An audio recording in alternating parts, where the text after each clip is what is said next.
Hola, mi nombre es Giovanna Moya, soy doctora en Medicina y Cirugía y graduada de la Universidad Nacional Autónoma de Honduras, formada en el programa de Maestría de Bioética de Flaxo, Argentina. Hoy vamos a tocar un tema muy importante que son los aspectos éticos de la telemedicina. Espero que sea de mucho provecho y que hagamos una reflexión sobre cómo estamos implementando la telesalud y la telemedicina en nuestras funciones diarias. Así que les traje una presentación y vamos a comenzar.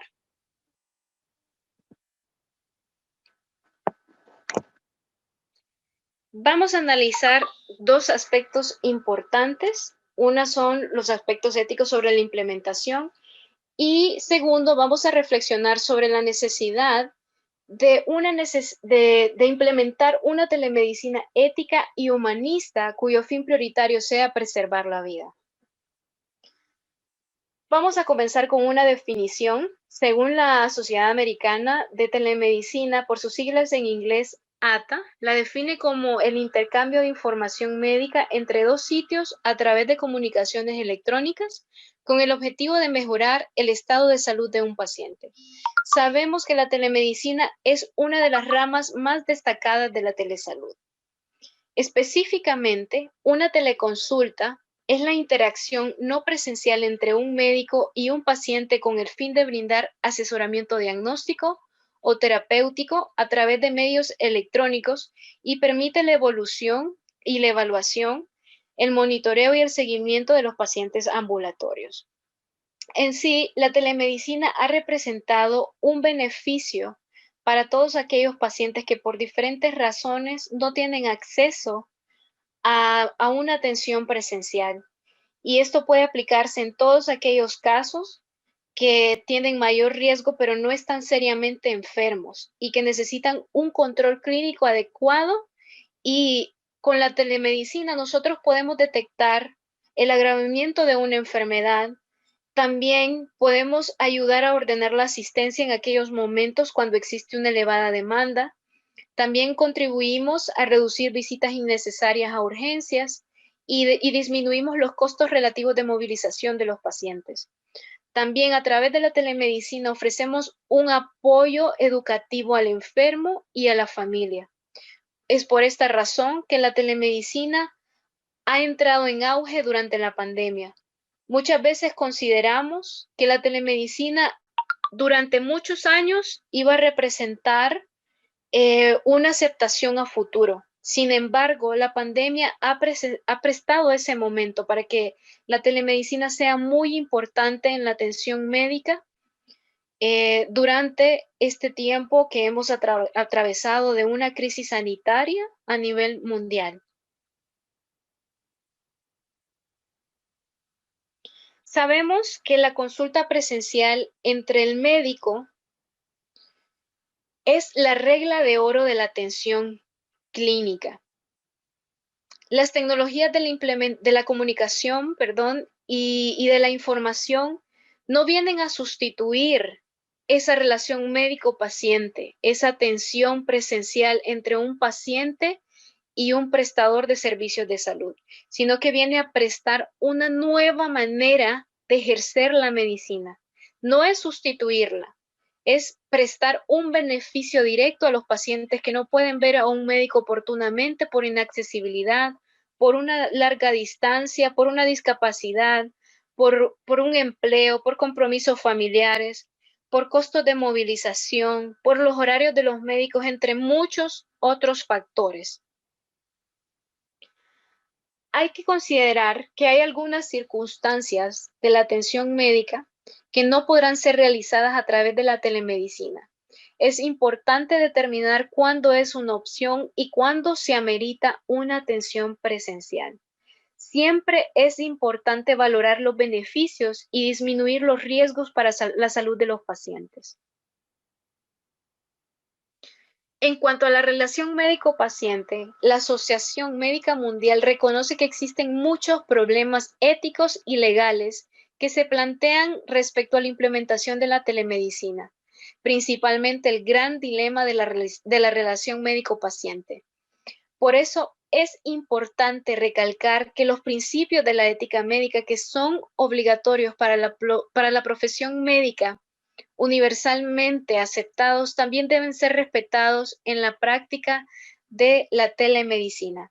El hecho de que la información que circula entre el médico y el paciente o entre médicos no se transmita en su presencia inmediata o dentro de los muros de un mismo edificio no anula la responsabilidad ética y legal que implica la práctica profesional.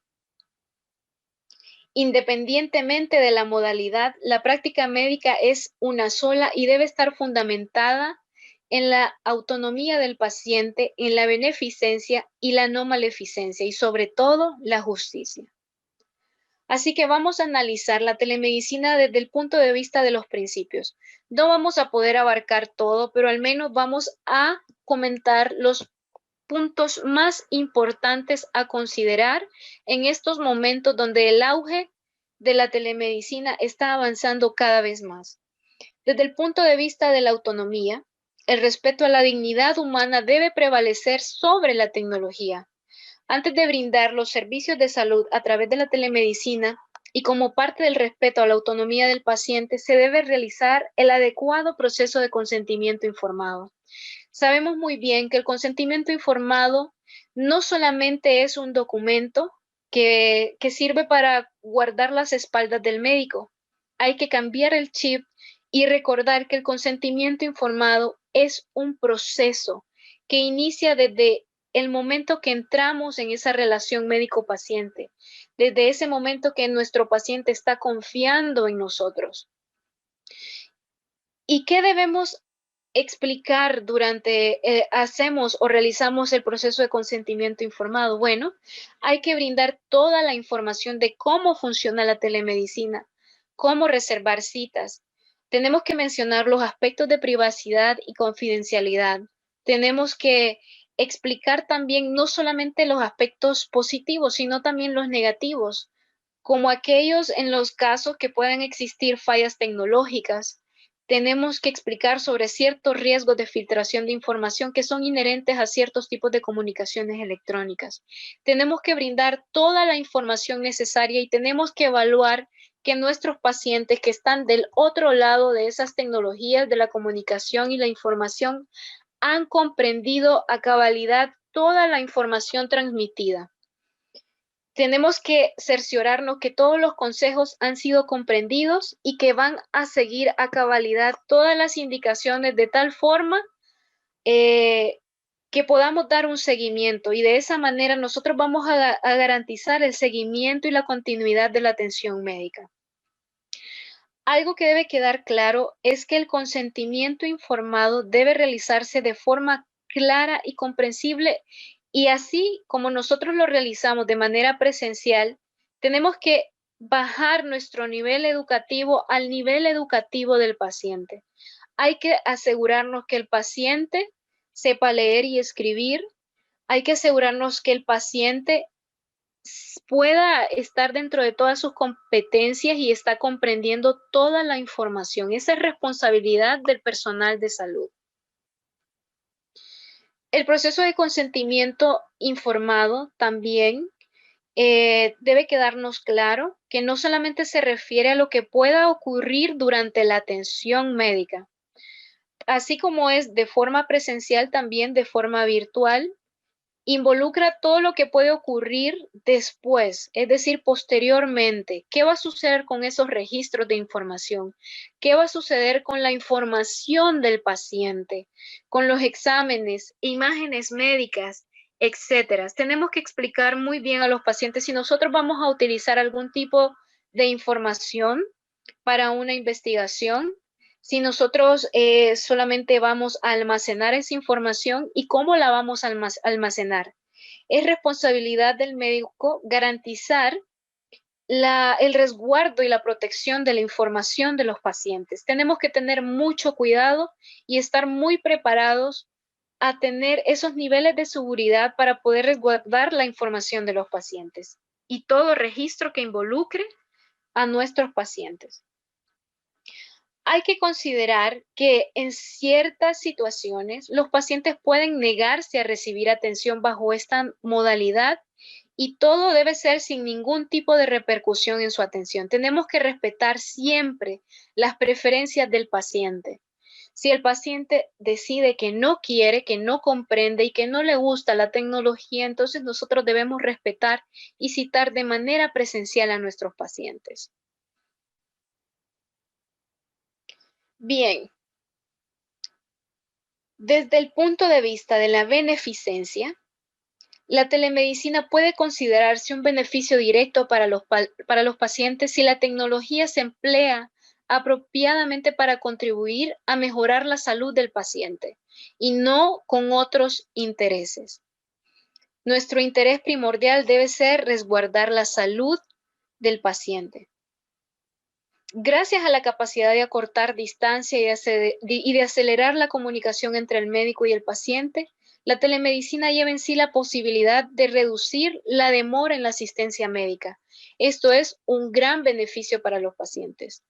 Por otro lado, la relación médico-paciente en la telemedicina, igual que en la atención presencial, debe estar basada en la confianza y el respeto mutuo, sobre todo en un examen personal y un conocimiento suficiente del historial médico del paciente.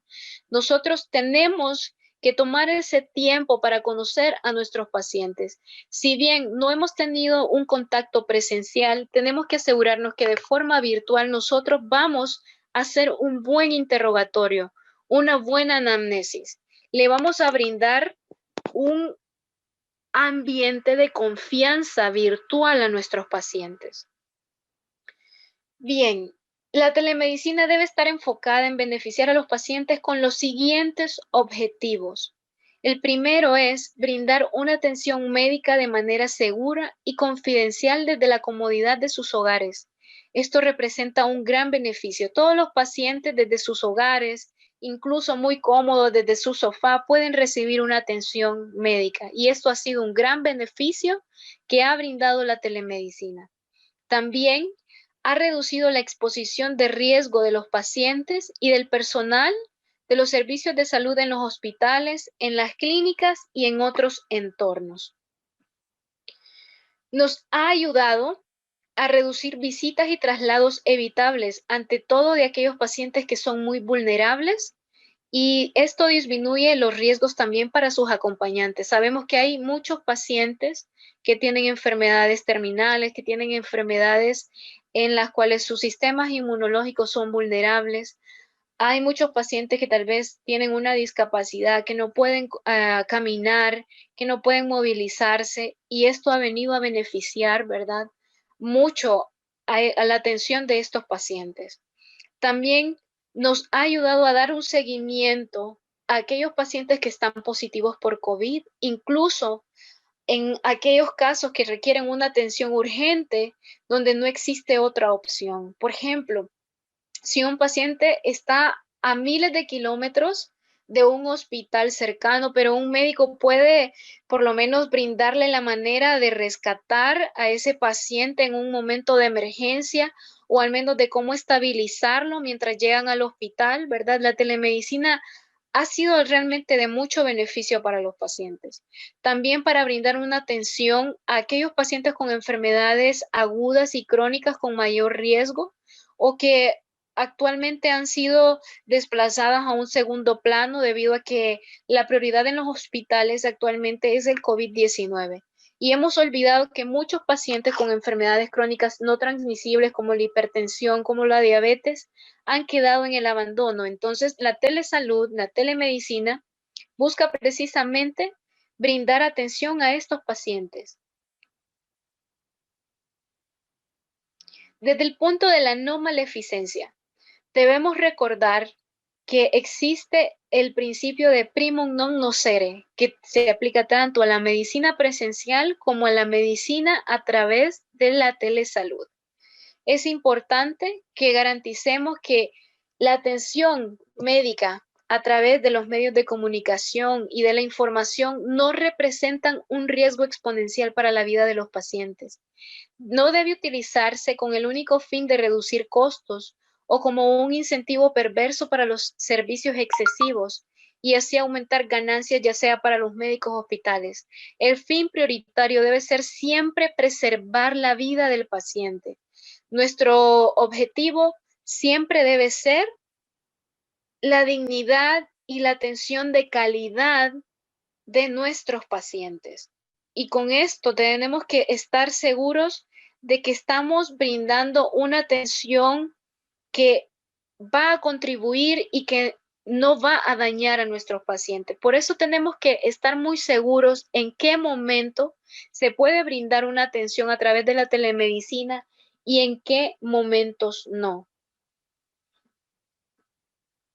Desde el punto de vista ético y legal, se debe tener presente un aspecto fundamental. Tanto el médico general como especialista o cualquier profesional de la salud que está brindando atención a través de la telemedicina son responsables integralmente de los pacientes. Esto significa que la práctica de la telemedicina debe someterse plenamente a las normas éticas y legales vigentes en los respectivos territorios. Así como existen muchas leyes y normativas para la atención presencial, también debe aplicarse a la telemedicina. Es por eso que somos responsables absolutamente de todo lo que involucra la atención, desde la información que se está brindando, desde la atención, desde la terapia, el seguimiento y todo lo que se está brindando a los pacientes. Desde el principio de la justicia, los médicos deben tener en cuenta que ciertas tecnologías de la información podrían ser inasequibles para los pacientes y por ello limitar su acceso. Por esta razón, todos los profesionales de la salud que implementen la telemedicina tienen la obligación de atender a todos sin ningún tipo de discriminación, con la misma diligencia y solicitud. Es justamente el motor ético de la telemedicina atender a aquellos pacientes que están lejos o que no pueden acercarse al médico. Nunca los telepacientes deben recibir un trato de inferior calidad. Deben gozar de los mismos derechos que desde la ética y la ley los protegen. Nunca debemos discriminar. Tenemos que asegurarnos que todos los pacientes que vamos a atender a través de la telemedicina cuenten con los medios electrónicos, que cuenten con la capacidad para recibir atención de manera virtual. En cuanto a aspectos legales, sabemos que en la mayoría de países latinoamericanos, en general no se ha legislado en lo que respecta a telemedicina. No existen regulaciones tanto éticas como legales y por eso es una necesidad prioritaria la creación de protocolos estándares que involucren los aspectos tanto éticos como legales que puedan guiar la responsabilidad del médico, el estado legal de las historias clínicas electrónicas, además de establecer normas para el funcionamiento adecuado de la telesalud. Hay muchos aspectos éticos que podríamos reflexionar, pero no nos ajusta el tiempo y espero que ustedes por su propia cuenta puedan estar buscando esa información sobre qué más podemos ir mejorando en la implementación de la telemedicina desde el punto de vista ético y legal. Hay muchas cosas que quedarán en el aire que todavía no se han discutido, que tal vez después de la pandemia podamos estar haciendo las reflexiones porque estamos en un momento donde todo está a prueba, donde se va buscando las mejoras, pero es después que ha pasado una crisis sanitaria cuando comienzan las reflexiones de qué cosas fallaron, de qué cosas se podrán mejorar y de qué cosas pues podrán continuar funcionando. En conclusión, la telemedicina no se trata de velar por el beneficio y los intereses de los que prestan los servicios de salud, sino de brindar una alternativa de atención en la que se establezca una relación estrecha del paciente con su médico de cabecera. Recordemos, tenemos que brindar total confianza a los pacientes, que ellos puedan aceptar que a través de las tecnologías de la información y la comunicación también se les puede brindar una atención de calidad. En la actualidad, muchas personas han tenido que recurrir a buscar orientación en bases de datos no confiables en Internet respecto a su salud. Y esto se puede solucionar con una telemedicina ética, cuyo objetivo prioritario sea el beneficio directo de los pacientes. Recordemos que a través de la telemedicina nosotros podemos brindar una adecuada educación y asesoramiento respecto a sus diferentes patologías y así evitar que ellos sigan indagando en bases no confiables y así evitar que perjudiquen su salud. Por otro lado, la telemedicina se ha convertido en una carrera profesional en el ámbito de la salud a nivel internacional, por lo que la formación en este campo debe ser parte de la educación médica básica de cada país. Sabemos que actualmente existe la telemedicina como una carrera, como una maestría en diferentes países, pero no en todos. Y justamente en este momento que se está implementando la telemedicina, que está en auge debido a la pandemia, es cuando más necesitamos formarnos. Necesitamos capacitarnos más en aspectos éticos, en aspectos de funcionamientos, en aspectos técnicos, legales y etcétera acerca de la telemedicina. Por lo cual deben realizarse investigaciones más amplias que definan el papel que ha de jugar la telemedicina en esta y en futuras pandemias y los problemas éticos derivados. Así que esperemos que muchas personas se animen a investigar sobre la implementación de la telemedicina y así identificar ciertos problemas que a futuro se pueden mejorar. Y para concluir, necesitamos implementar una telemedicina ética que no ponga en riesgo la calidad de la atención clínica, que valoremos y que siempre valoremos más el humanismo, la confidencialidad, la seguridad de los pacientes y la continuidad de la atención médica. Espero que les haya gustado esta breve reflexión sobre los aspectos éticos de la telemedicina y espero que continúen formándose mucho porque necesitamos aprender y fortalecernos. Les dejo el link donde pueden leer el artículo de opinión que escribí acerca de la telemedicina ética en tiempos de COVID para Honduras. Muchas gracias y espero que sea de su agrado toda esta información.